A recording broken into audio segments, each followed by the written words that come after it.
Hi everyone, welcome back to Adrian's Digital Basement. It's Wednesday, so you know what that means. It's time for another midweek mini mail call.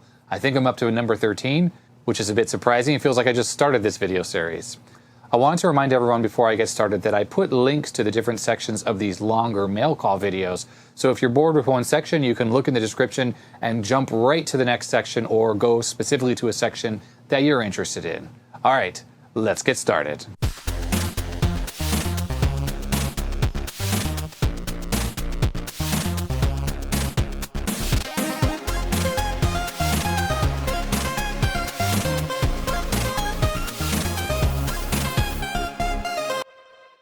All right, we have a package, a big one. This one's from Boise in Louisiana, and it's quite heavy. And as you guys can see, the package got a little bit smashed in transport. I hope whatever's in here survived without any issue. This package arrived on July 2nd, so I finally made it to July packages on mail call.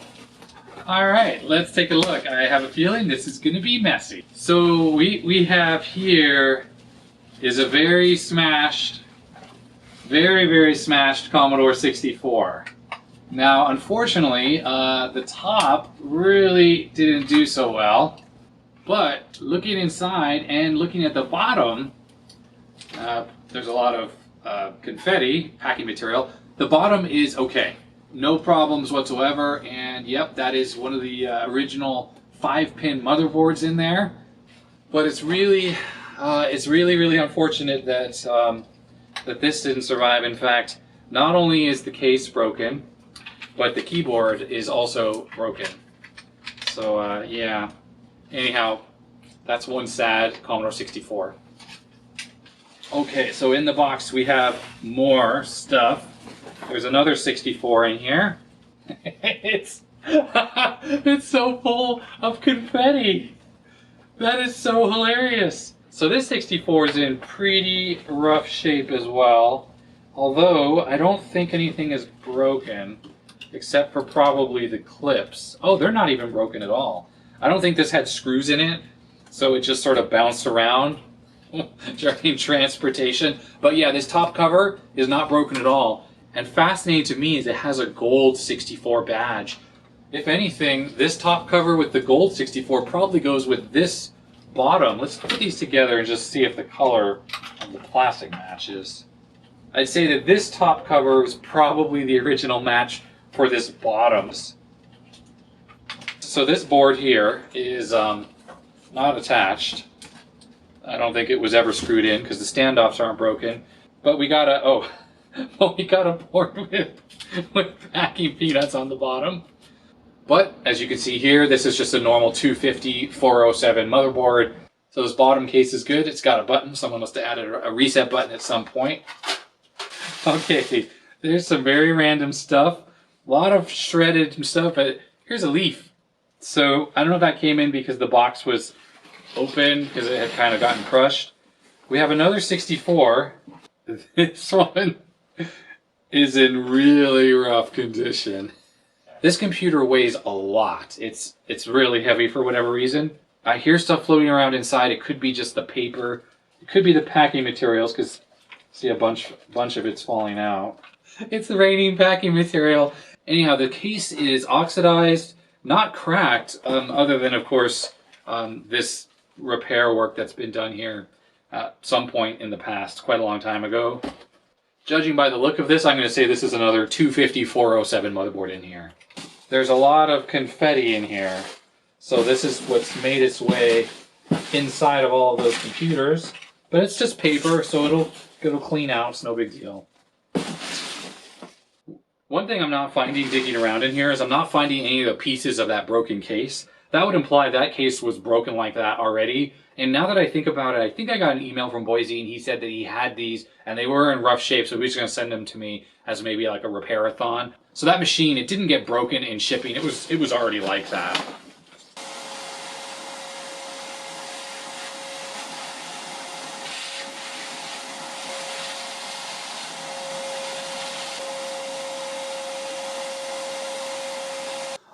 Okay, so taking a look at these C64s. Now, I'm going to say right now that I'm not going to do a full repair-a-thon on these. They're probably all going to need that. But I want to just quickly see if these things work, and then I'll do a repair-a-thon in the future. So this is the first 64, and what's really cool is the silver label 64, although it pains me because it's missing the primary silver label. It does have the 64 silver label right there. Other than some paper that's in the keyboard that's going to need to be cleaned out, the condition of this case is actually quite good. Nothing is broken, all of the clips are intact.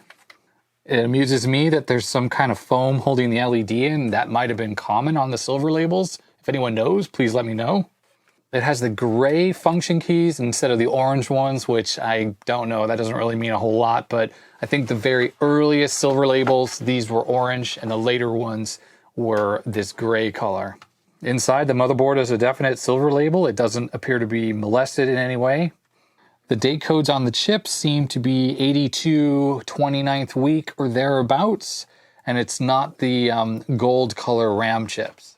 I happen to have another of the early silver label parts boards here. I got it like this. It was already pillaged for most of its parts, but notice it has the original ceramic RAM chips. So I held on to this because that might be a fun thing. If I have to change this RAM, I could always swap this RAM into here. This board still has its RF shield installed and actually doesn't look like it was ever taken off. And then someone soldered right onto the user port connector, this little wire here. I'm not sure if this is a reset button or a DC jack, but anyways, and for anyone that's interested, this is the serial number 27773, made in USA. This was a pretty early Commodore 64 here. Certified to comply with FCC, Commodore had to stick this on because I think they got in trouble for not having machines that were FCC compliant. I did not take the RF shield off and throw it away. That would be something I would normally do, but in this case, it wasn't me. On the lid here, it says St. Mary's Parish School Board, 20,649 asset tag.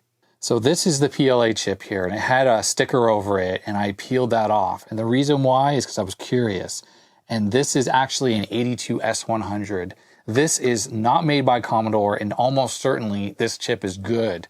These were very reliable. They run very hot though, but this is an actual programmable chip, and that's where the term PLA comes from.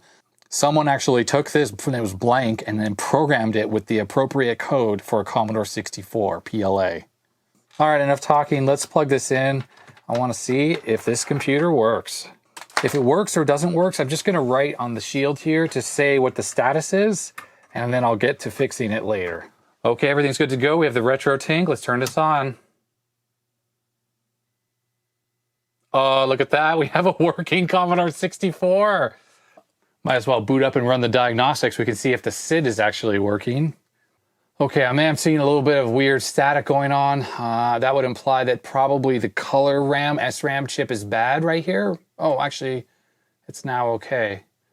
Okay, so the SID chip is very marginal. It sounds very unhealthy. So I'm just going to draw an X on that.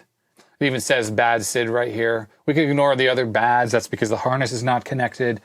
The dark video is normal. Commodore just has the wrong value of a resistor installed under this RF shield. I could fix that. It'll make it nice and bright. And then the lines you may or may not be able to see on camera, it's got these vertical lines. That's due to the VIC-2 chip that's used inside this particular model, these early ones. Okay, I'm just going to put a sticker here, and I'm going to write good. And I tested this August 320. Okay, the next machine from Boise. This one is strangely very heavy. It's also dirty, and the case looks like it's broken at some point. This is probably a 25407 board. It's got the larger sticker that doesn't fit in here anymore, so they just stuck it randomly off to the side. At least it's not crooked like a lot of them. It's actually aligned properly. There's a lot of paper falling out of this one still because it's got that packing material. Oh boy. Okay, so I'm gonna need to get my trash can over here because a lot of paper is falling out of this. So this is interesting to me. I don't know what is going on here exactly. It's like something dripped on here to eat it away. The back is actually completely intact, so that is not a problem. All the clips are intact on this case. Inside is pretty clean, actually. I mean, it's just needs to get paper taken out of it. And we have the RF shield. Someone has been into this because the tape is missing here. Let's see what's under here. Just a whole lot of paper. Paper's not bad for a computer. Doesn't do anything. So let me just dump this out into the trash. All the chips are soldered except for the SID. That's very rude, Commodore. Rude, rude, rude. Makes fixing things harder. PLA is soldered, so if that's bad, we're going to get a black screen. Nothing else looks out of the ordinary in here. I don't know why someone was in here. All this RAM is original. All of these ICs look original. I'm not seeing any rework, at least not from the top. Date codes, I think the latest thing is the PLA, which is the 34th week of 83. So it's about a year and a half older than that first Silver Label machine. All right, place your bets. Is this machine going to work or is it not going to work? What's going to happen? Here we go. It's almost certainly not going to work. And we have a black screen. And I'm seeing some interesting interference patterns as well. Yeah, that's very weird. Very, very weird indeed. Yeah, this thing, not super happy. Okay. Well, I'm just going to write on this RF shield because I'm going to toss it anyways. Black screen. Screen and August 3, 2020. And the final machine from Boise is this, well, shall we say, extremely sad Commodore 64. Take a look at this. Oh boy, oh boy. Yep, that's not great, is it? There's a big old crack there. The whole thing is it's just a mess. This top cover is toast. I can see it now. There's going to be comments of people saying, you should fix it, you should fix it. I'm not going to try to fix this thing. I mean, it's missing pieces. If I had those pieces, I could try. And I'm sure there's someone out there who might want to fix this thing. But this would be for me salvaging these badges. The keyboard is fixable. I mean, it's got a broken piece here as well. But that should be repairable. I think if this is ABS plastic, then I'll just do the acetone plastic weld on it, and that should make this thing as good as new. Oh, whoops!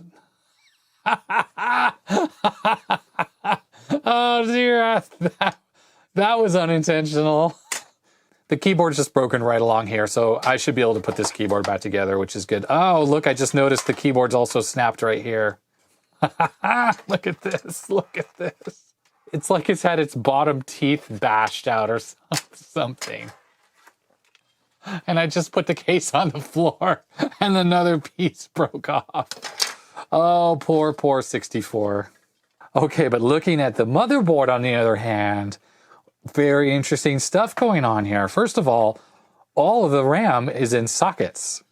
Also, these two ICs here are in sockets along with the SID and the PLA, although the rest of the chips are not. Now this PLA, what's interesting, this is not a MOS chip either. This is actually a PLS 100. The original 82S100 was made by Signetics, I think it is, and then they were bought by Philips. I might be totally wrong on this. And when Philips bought them, they still sold the 82S100 and they changed the name to the PLS 100. So this is also a programmable logic array chip that was blank when it was made. And then someone took it and stuck it in a programmer and then programmed it with the C64 PLA code. I think these should be pretty reliable as well. Now the date code on this chip is from 1988 and the rest of the things in here are from 83. So clearly the original MOS PLA, which would have been on here, broke and died, and someone went in here and swapped this out with a PL100 or PLS 100. This was probably available in 1988-89, and maybe there was a repair place that just bought a bunch of these chips and programmed them. Probably a lot cheaper than buying the PLA from Commodore. I'm not too sure on that. This machine has a button on the side of the case, but the wires are gone, and I don't know if they were wired up to the reset, which would be normally right here on the user port or what. But otherwise, nothing particularly remarkable, as was with that second machine, the 25407 motherboard, the most common available in all the bread bins, at least that I've seen. Okay, so question at hand, will this one work? Place your wager now. And here we go, moment of truth. Black screen, and it's got the PLS 100, and we still got a black screen. It's a clear black screen. I don't see any interference patterns like I did on that last one, but it's a black screen nonetheless. Just for fun, because I feel like the PLA should not be the problem, let's put the dead test in this thing. See if we get anything coming up on here, because If PLA is bad, you're going to have a black screen even with dead tests, but a working PLA, maybe there's bad RAM, and we should actually see flash codes. Let's take a look. Oh, flash codes, okay.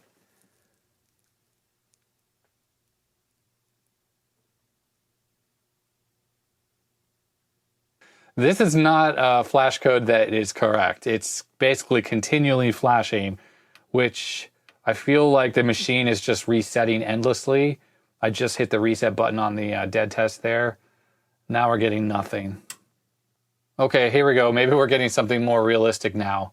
That's a 1. Before, where it was just flashing continually, is definitely a fault that it should never happen. But this is saying that one of the RAM chips is bad.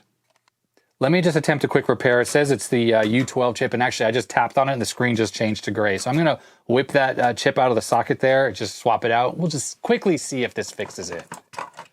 This RAM has a date code from 1985, so clearly someone put this RAM in here after the fact. In fact, I wonder if they ended up changing all the RAM and it turned out to be the PLA, or maybe they changed the PLA and didn't fix it and they changed all the RAM. It's like someone had done an attempted repair at this at some point in the past. Okay, let's break into my RAM collection here. I should have a 64K RAM chip handy. This is all 4116. Here we go. Here we go. This is a TI RAM chip. Here, let's try this. It's very odd. These two sockets are kind of crooked the way they were installed in the motherboard. I wonder how that happened. Okay, if I turn this on and we get another flash code of like a different RAM chip, then I'm going to say that there's bigger faults with this machine, and we're going to get to that at a future time. Okay, well, it's still saying another RAM chip. Let me just switch the other RAM chip. This flash code means the chip right next to it is faulty, potentially. In fact, let me just do the old touch test. Yeah, it's actually a little warm as well. I have a bunch of memory right here, so this is an easy swap. Oh, you know what? Look at this. That's a different socket. Oh, boy.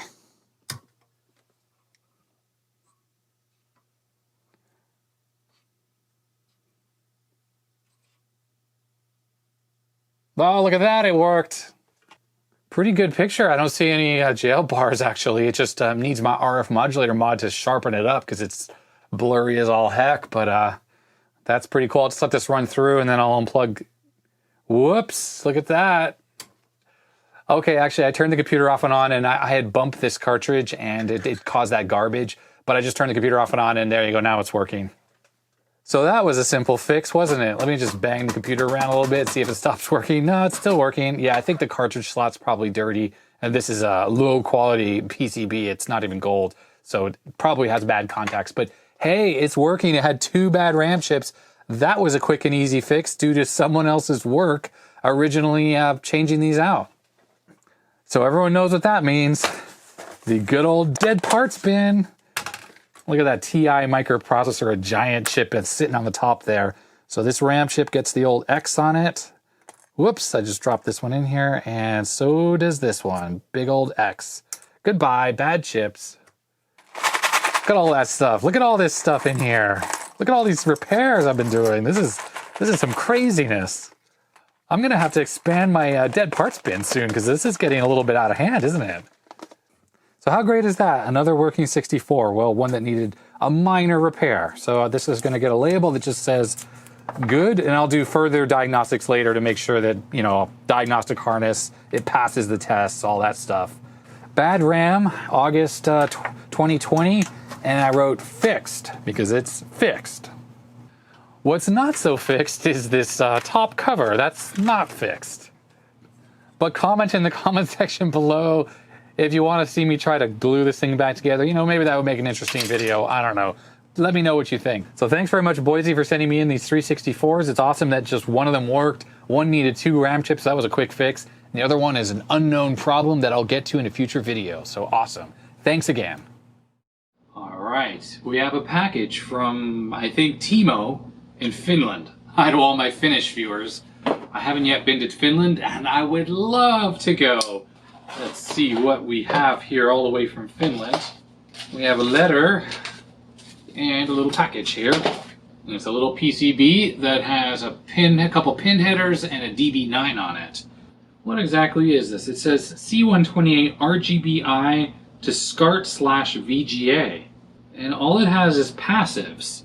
So this must be like a CGA to RGB converter that doesn't even use a transistor. Interesting. Let's see what the letter says. I'm writing to tell you how much I enjoy watching your vintage computer restoration and enhancement projects. I've been a subscriber for some time, and a small token of my appreciation, I'm sending you one of my Commodore 128 RGBi to analog RGB interfaces. I can't take much credit for the design, as the original circuit was designed by H2O Obsession, and it lists a Google site address, and I simply adapted it to the SCART input. Also, I can't take credit for the PCB design, as it was created by fellow hobbyists based on that circuit. I simply ordered a batch of PCBs and put one together. He goes on to say that he's noticed that I have something more sophisticated to do this. Yeah, I actually have, was it CG or GC Labs CGA to RGB adapter. That uses a GAL chip, and then it has a resistor ladder array for kind of the primitive DAC, and then it has a video output amplifier. And that whole circuit does a perfect job at reproducing the CGA color palette, but I'll be really curious to try this out. Kind regards, and his name is T-E-R-O. Tero? Tero? I think Tero would be 2 R's. I apologize, I'm butchering your name.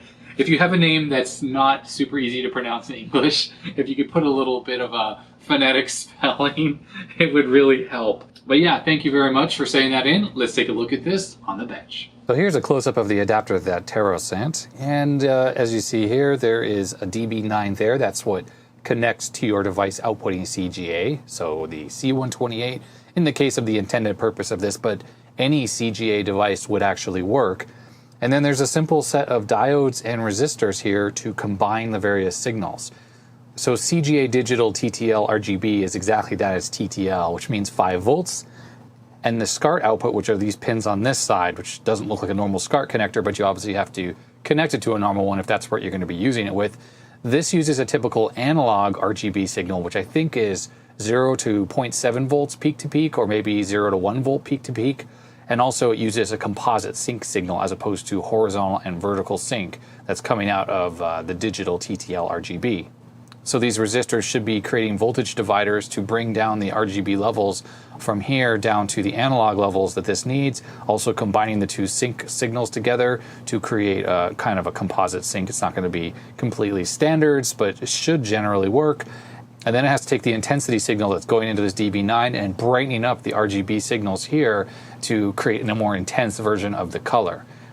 I'm pretty sure this is going to work, but I have to put work in quotes because it's not going to work exactly to the CGA standards, at least the way they were designed by IBM when they came up with this on the IBM 5153 monitor. I'm going to be using my Tandy 1000EX as the CGA output and this Commodore 1084 monitor. This monitor does support digital TTL RGB natively, but of course it also supports analog RGB. So we'll be testing this through the analog inputs, then I'll switch it over to the digital input so we can compare how properly decoded digital RGB looks compared to what's done with this adapter. Okay, so in the box were some schematics that I didn't notice, and we can take a look at what's going on here exactly. So one thing is there's this C128AV, and then there's 5 volts and ground, and it's using a voltage divider to give, I guess, 2.5 volts. And that's going over here to this pin on the SCART connector that says FS, and that's fast switching. You need a voltage input on the SCART connector to switch to essentially go to RGB mode from composite, which is the normal input mode of SCART. This is the circuit here that has resistors and diodes that takes the TTL RGB output and the intensity pin and combines that all together to try to generate analog voltage levels that a SCART connector or any RGB monitor needs. And then for the sync signal, that's this pin here, it's labeled mono. On the C128 DB9 connector, there's actually a pin that has monochrome video. It's the same as the Luma signal that comes out of the DIN jack on the back of the 128 and the C64. And that mono signal also contains the sync. It's actually monochrome composite signal, so it's sync and a video signal. And this circuit just takes that signal and simply feeds that into the SCART sync input pin. And that should be okay because this is actually the composite video input normally, and what it's doing is it's just switching between that input signal, which would be monochrome, and RGB, but it still keeps taking the sync off that composite video signal. So that that should be totally fine. So with that, let's hook this up to my Tandy. Okay, so this little mess of wires here is what's going on. This clip lead is going from the composite video output on the Tandy, which is this gray cable, into the appropriate pin on the monitor, and then the RGB signals are coming off the adapter, which is just right there plugged into the back of the computer, and it's feeding the signal into my 1084 monitor. And here it is. This is the signal. We're looking at it right here. It's DOS. Now there's a slight issue though. It's kind of dark on my particular monitor. I had to turn the contrast all the way up. Okay, actually, now it's all the way up. But there's another problem. As I fill this screen with text, watch what happens. What happened? Oh, there we go. The monitor lost sync. Now that particular issue probably has more to do with the Tandy 1000's video output than this 1084 monitor. I would imagine this normally should work. Now that I think about it, the sync input pin on this monitor just may not like getting a composite video signal in addition to the sync pins. It might be getting confused and it might be losing sync like that once it fills up. I mean, clearly it's got a good lock right now, but if we go any more here, and now it's down there, and if I just fill up the screen anymore, it completely loses sync. The only way I can get rid of this is type CLS for clear screen, and it comes back. Now I could break out a 128 to show this working, and it might work better. It's possible the video output on that would less confuse the monitor for the sync signal. But the reason why I'm on this is because it's easier on a PC for me to demonstrate the way that the digital RGB color should look on a monitor versus the way this adapter would generate the video. So I'm going to switch over to using the proper TTL input on the monitor into this computer, and I'll demonstrate what I'm talking about. Here's the actual TTL RGB cable for this monitor. This is the one, I guess, that was originally designed to use with C128s, but also all of the Commodore PCs, like the DOS-compatible PCs that Commodore made. That was the intent of this monitor, was to work with those as well. All right, we'll just hook this up and turn it on now. Oh, that's a lot brighter. I can turn down this contrast setting here. Notice the sync, it's still perfectly locked on. This test pattern in Check It here is the one I wanted to show that shows the actual color palette you're supposed to get when using digital RGB monitors. If you think about the digital RGB signal that's coming into here, and let's ignore the intensity bit for now, and we'll just look at the RGB. They can either be on or off, because this is not analog, right? And when you have 3 bits of color like that, you have the possibility of creating 8 colors.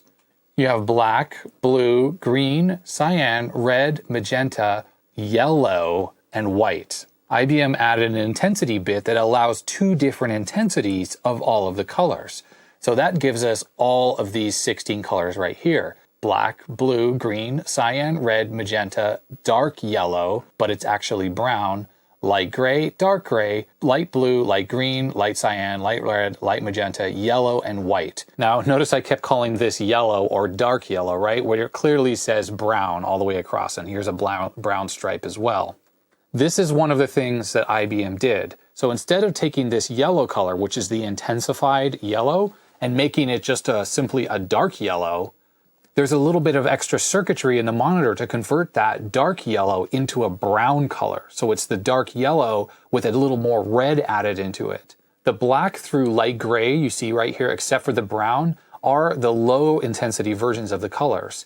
But when you take black and you add the intensity bit, you get dark gray, and then you get all of these same colors, and the light gray becomes white. So these are the intensified colors, and these are the non-intensified colors. So an adapter like this, it just doesn't have the ability to handle this brown color properly. And if this were actually working, we would have seen actually kind of a yellow color here and here, just a darker version of this bright yellow right there.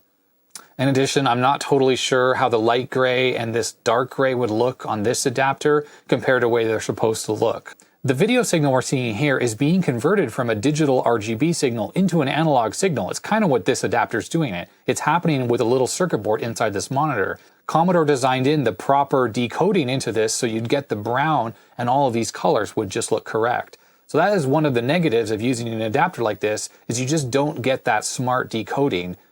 I don't want to sound super negative about this adapter because it does have a place. It is very inexpensive to make. Besides the cost of the PCB, it's probably got what, like $1 worth of components on here. You don't have to program any chips and it doesn't require any power. So it does have benefits in that regard.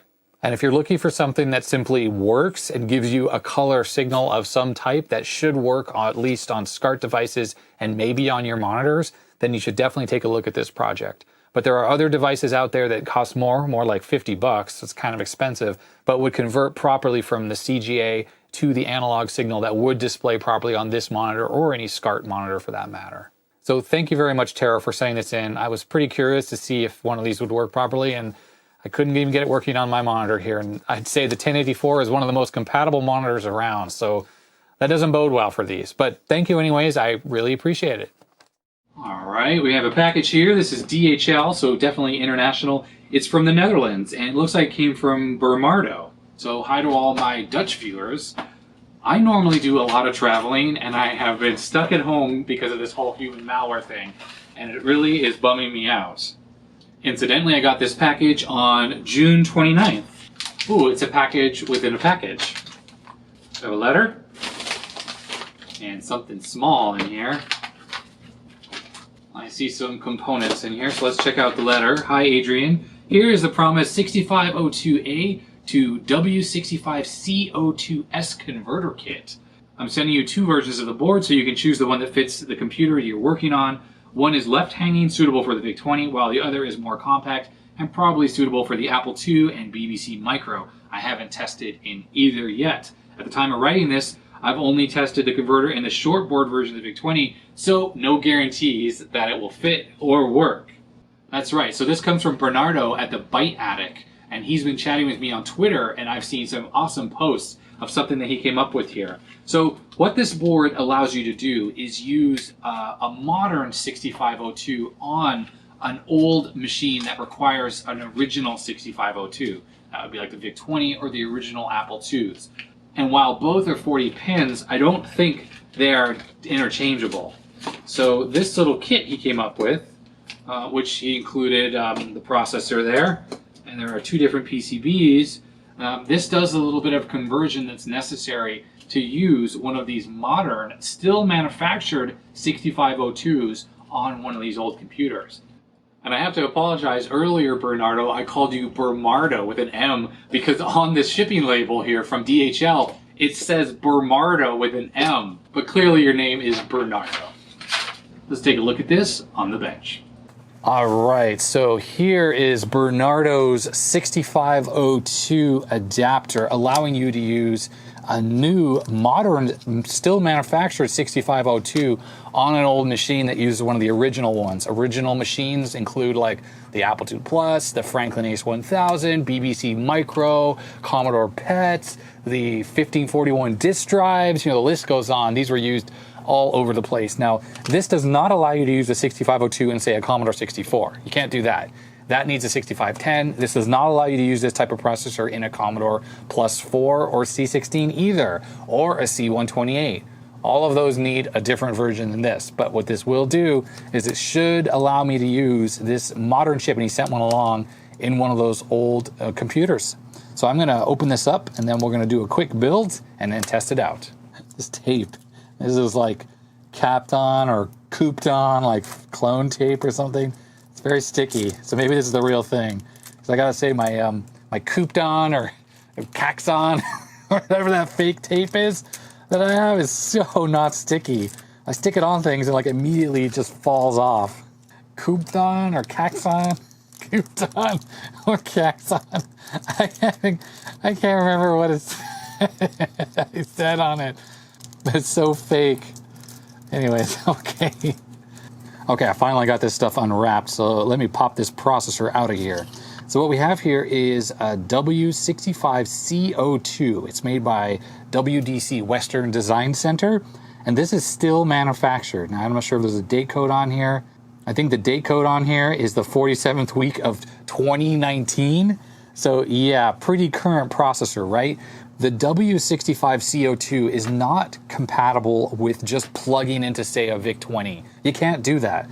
You do need an adapter, and I think it has to do with some of the levels that comes out of it, or maybe the pinout is slightly different as well. So he's included here a 74HCT245, so what this is, like a bus transceiver, some passives, and 2 PCBs.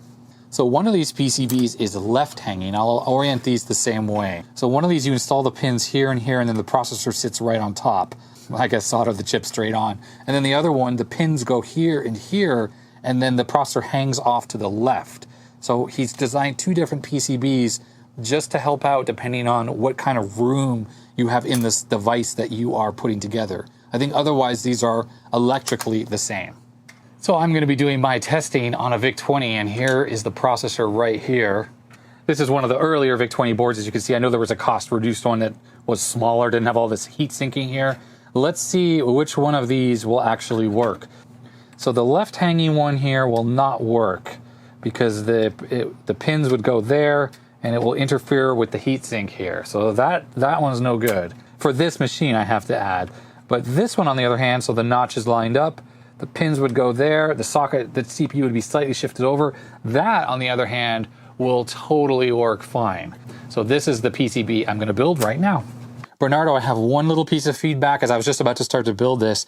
My pet peeve is when the component values are not labeled on here. So you have C3 here, but C3, that does not help me when I'm building this thing up. If you just had this board sitting in a box and in a year you go to put it together, you don't have to guess what these values are. They're written right on the PCB. Let me check the back to make sure they're not there.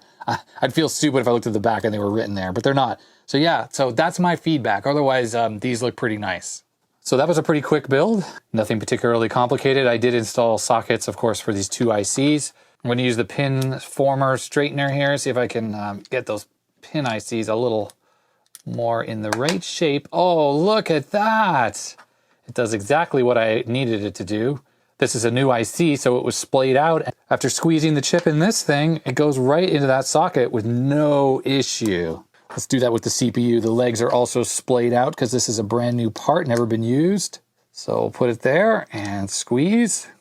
And now the legs are not splayed, and that should mean it goes into this socket much more easily. It does! That is incredible. I love this thing. I love this thing. There we go. This thing is now assembled. Now, oh yeah, okay. So the notch for where it goes in the motherboard is lined up with the notch on the CPU. This IC here, the notch is the other direction. So keep that in mind when you're assembling this thing. Okay, first thing we need to do is test the VIC-20. I just want to make sure that it works. Oh, I realize I can't use my 64 power supply on this. I have to inject power straight into this thing. So the bench power supply is connected to the AC input jack, but I'm giving it about 13 volts. Oh, we still got the glitchy color though. Okay, now this thing works. It's now time to actually test this CPU replacement. So I'm pulling the CPU out. There we go, notch out. This goes with the notch facing the power connector. And I'm just gonna pop this in and push this into the socket. There we go, click, click. It looks good, it fits just perfectly in here. It doesn't hang over the board at all on any side, so there'll be no clearance issues whatsoever going back into the original bread bin case. All right, moment of truth. Will we get the VIC-20 screen or will we get a black screen? Here we go. Oh, it's working, look at that. Oh, ignore the glitching. That's this VIC chip, it's flaky or whatever's going wrong. But hey, it worked, excellent. Also, on my bench power supply, with the original CPU, I was drawing about 1.45 amps. So this actually dropped down quite a bit. This processor is a lot more power efficient. I'm just gonna plug in a keyboard into this thing. So we'll type a little bit of hello world on here. It's not a very comprehensive test, but hello there, world. So yes, 10, print. This is not foobar.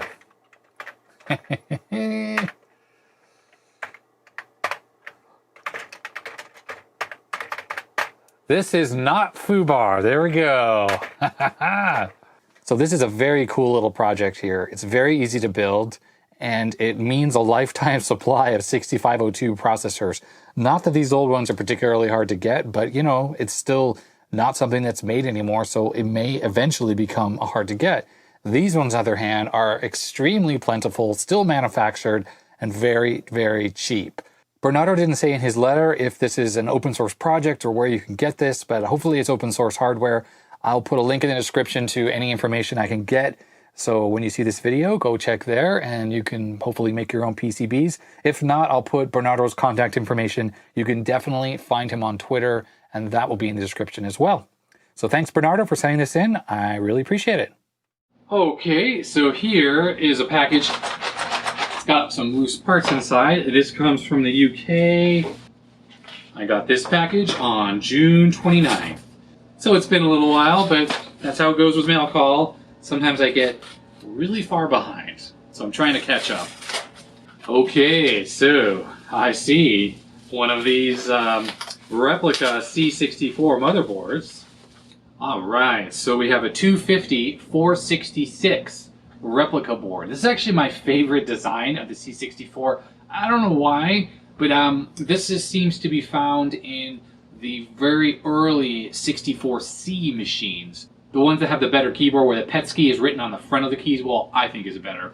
But this is what's found in those. This still uses the regular PLA chip and the regular older SID and the older VIC-2 chip. The same one that all the bread bins use. And you'll notice here there's just a bit less of ICs, and that's because it uses 2 RAM chips instead of 8, and then I think there's a couple less logic chips as well. So I got this, and I think in here are a bunch of parts. Okay, here we go. We got some ICs. I think what's going on here is there will be enough parts for me to actually build one of these on video for you guys to see, an actual replica. So this is amazing. I'm going to be able to build this up, and I'll have a beautiful replica Commodore 64, and with the bonus that every single IC will be in a socket, because I'm definitely not soldering ICs directly onto this motherboard.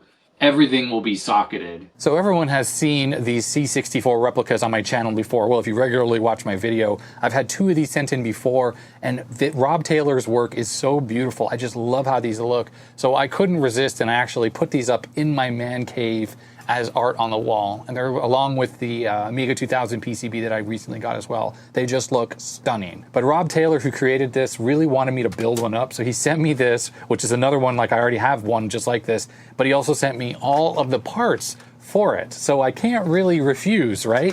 When it comes to making a 64 replica, the things you can't get anymore are stuff like this cartridge cover, which, you know, you don't really need, but it goes over the cartridge slot there. I think these DIN connectors here also are something you can't get anymore. And these ones definitely look like they have been removed off of another board, either a Commodore 64 or something else. I think it's possible to get these joystick port connectors, but these appear to be taken off a board. I can see they've been desoldered from something. This cartridge connector, though, this is brand new. This has never been used, so I guess those are still available. The power switch also looks brand new, so that's still available. And then Rob went ahead and sent me all of the passives that I need to do this. There's diodes, there's capacitors, there's the holder for the fuse, there's the inductors, I see crystal oscillators, although he probably sent me the PAL crystal oscillator. Let's take a look here. 17.7344 megahertz for that crystal oscillator. That's the PAL one. Luckily, I actually have some of those, so because I converted one of my NTSC 64s over to PAL, but I have both the NTSC ones and the PAL one. But anyhow, and then in this box, he also sent me the bridge rectifier. He also sent me the transistors, I think a diode that's used for the cassette port. So pretty much everything I need. Oh, and I can't forget the 74LS logic chips. And I also see a MOS 8701. That right here is the clock generator chip that's used on this particular motherboard. Commodore simplified what's going on around the VIC-2 chip here, the crystal oscillators there. There used to be several more 74LS logic chips. They combined that all into the 8701. Now, you can get modern replica replacements of that, as you can with the PLA, like I've shown you on my channel already. The SID also has replacements. Whether they're as good as the original, that's up for debate. The processor is not just a 6502, it is internally, but it has extra I/O lines on it for driving some capabilities of this thing like memory switching and stuff like that. So you need an adapter that I think they exist that go from a 6502 to a 6510. It has additional logic chips, so it's a little PCB you got to plug in there. Otherwise, you got to find an original 6510, which was only ever really used in the 64. The ROM chips are easy. You can use adapters and use regular EPROMs. And then the 6526s, there's no modern equivalent of those, unfortunately. So those are something that you have to take off another working Commodore 64, unfortunately. Same goes for the VIC-2. The VIC-2, there's no replica that I'm aware of that's plug-in compatible into an actual 64. But luckily I have plenty of 64 boards. I can take chips off of one of those.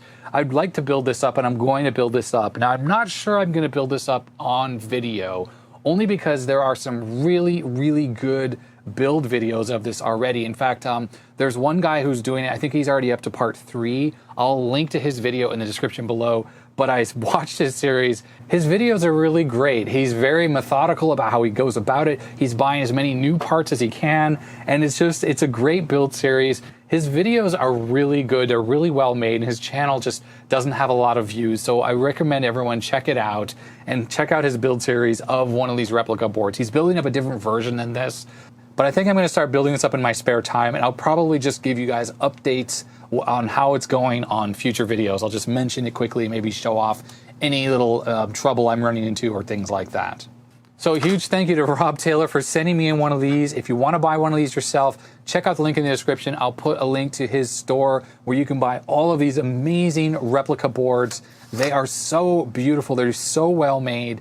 And luckily, they absolutely work.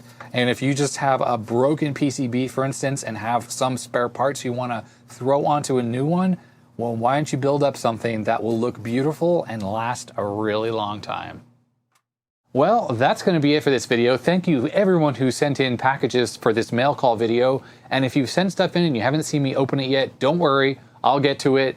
At this point when I'm recording this video, I am up to about July 15th at opening packages, and it's now just the beginning of August. So I'm not as far behind as I am sometimes, but even though I'm on video number 13, I'm still trying to figure out the most efficient way to make these videos. So I'm getting there little by little.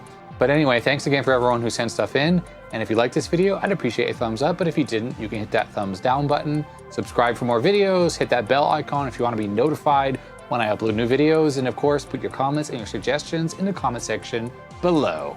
Stay healthy, stay safe, and I'll see you next time. Goodbye.